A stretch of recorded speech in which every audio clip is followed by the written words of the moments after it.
ሰላም ጤና ይስጥልኝ የኢትዮ ዘገባ ቤተሰቦች እንደምን ቆያችሁ? የሰዓቱን አዲስ መረጃ ይዘን ቀርበናል። እስከ ፍጻሜ አብራችሁ ቆዩ።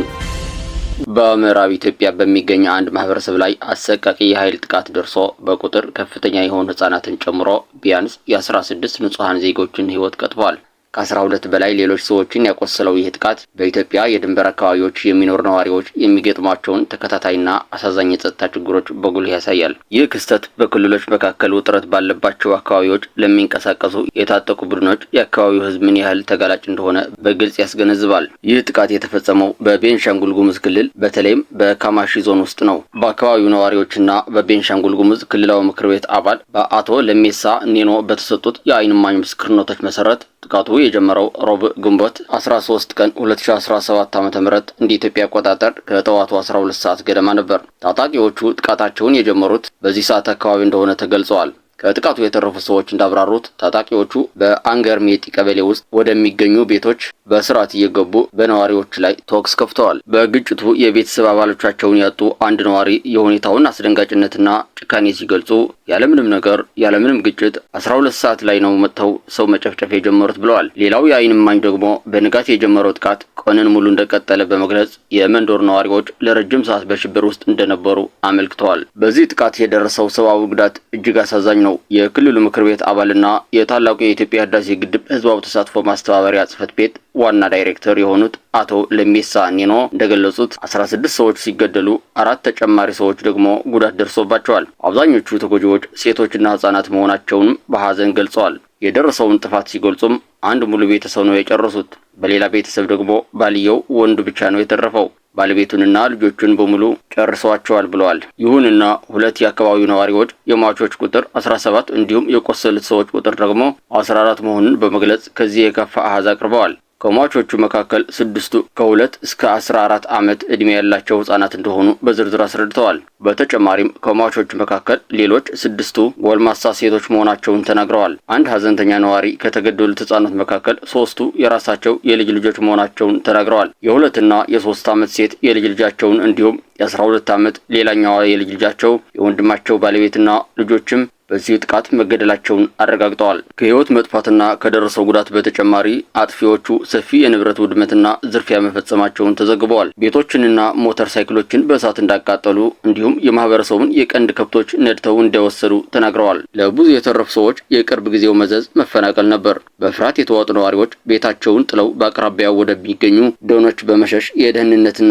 የመጠለያ ፍለጋ ገብተዋል። የኢትዮጵያ ብሔራዊ መከላከያ ሰራዊት አባላት ምሽት ላይ ወደ አካባቢው ከገቡ በኋላ አብዛኞቹ የቆሰሉ ሰዎች ነዋሪዎቹ ከጠቀሷቸው 14ቱ ውስጥ 12ቱ ለሕክምና መወሰዳቸውን መረጃዎች ያመለክታሉ። በአሳዛኝ ሁኔታ አንድ ነዋሪ ለሕክምና ከተወሰዱት ግለሰቦች መካከል አንዱ በኋላ ላይ በደረሰበት ጉዳት ህይወቱ ማለፉን ጠቅሰዋል። የቤንሻንጉል ጉሙዝ ክልል የሰላም ግንባታና ጸጥታ ቢሮ ኃላፊ አቶ ቢኒያም መንገሻ ጥቃቱ መፈጸሙን ለምንጮች ገልጸዋል። ጥቃቱን የተለመደ የታጣቂ ጥቃት ሲሉ የገለጹት አቶ ቢኒያም የደረሰው ጉዳት መጠንና የሟቾች ትክክለኛ ቁጥር አሁንም በማጣራት ላይ ስለሆነ በወቅቱ በእርግጠኝነት መናገር እንደማይቻል ገልጸዋል። የጸጥታ ኃይሎች በተጎዳው አካባቢ መሰማራታቸውንና አስፈላጊውን ስራ እየሰሩ መሆኑን አረጋግጠዋል። በተጨማሪም በአንገር ሜጢ ያለው የጸጥታ ሁኔታ በአሁኑ ሰዓት የተረጋጋ መሆኑንና ማህበረሰቡ ወደ ቀያቸው እየተመለሱ እንደሆኑ ተገልጸዋል። የጸጥታ ኃይል በቦታው ደርሷል። አስፈላጊ ስራዎች እየተሰሩ ነው። ማህበረሰቡም እየተመለሰ ነው። በግለሰብ ደረጃ ወደ ቀየው ያልተመለሰ ሰው ካልሆነ በስተቀር አሁን አካባቢውን ደህንነቱ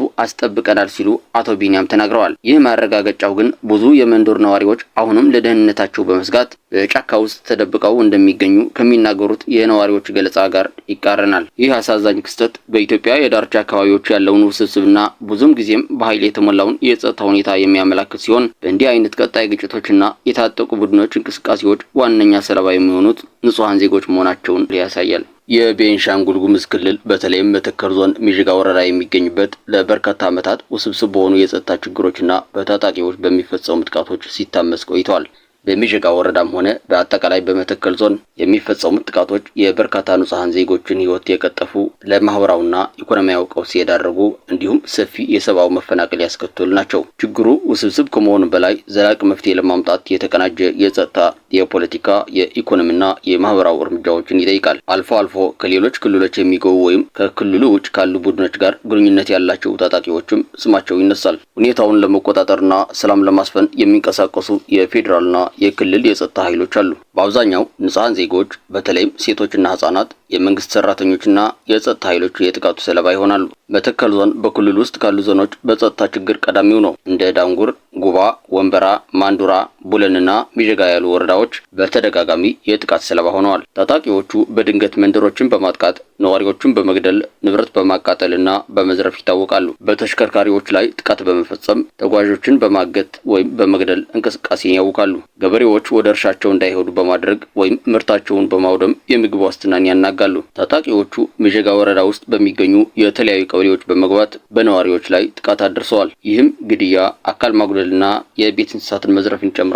በተደጋጋሚ በሚፈጸሙ ጥቃቶች ምክንያት በርካታ የሚጀጋ ወረዳ ነዋሪዎች ከመኖሪያ ቀያቸው ተፈናቅለው በጊዜያዊ መጠለያ ጣቢያዎች ለመጠለል ተገደዋል። በጸጥታ ችግሩ ምክንያት ለተፈናቀሉና ለተጎዱ ወገኖች ሰብአዊ እርዳታ ለማድረስ አስቸጋሪ ሁኔታዎች ተፈጥረዋል። ገበሬዎች ወደ እርሻቸው መሄድ ባለመቻላቸውና የግብርና መሳሪያዎች በመዘረፋቸው ወይም በመውደማቸው የምርት መቀነስ ታይቷል። ትምህርት ቤቶችና የጤና ተቋማት በጸጥታ ስጋት ምክንያት ተዘግተው አገልግሎት መስጠት ያቆሙበት ጊዜ ነበር። የተወደዳችሁ የኢትዮ ዘገባ ቤተሰቦች ለዛሬ ያሰባሰብናቸው መረጃዎች እነዚህን ይመስሉ ነበር። ለቻናሉ አዲስ ከሆናችሁ ሰብስክራይብ እንዲሁም ቪዲዮ ላይክ እና ሼር እንድታደርጉ በትህትና እየጠየቅን እስከ ፍጻሜ ቆይታችሁ ከኢትዮ ዘገባ ስለነበር እናመሰግናለን።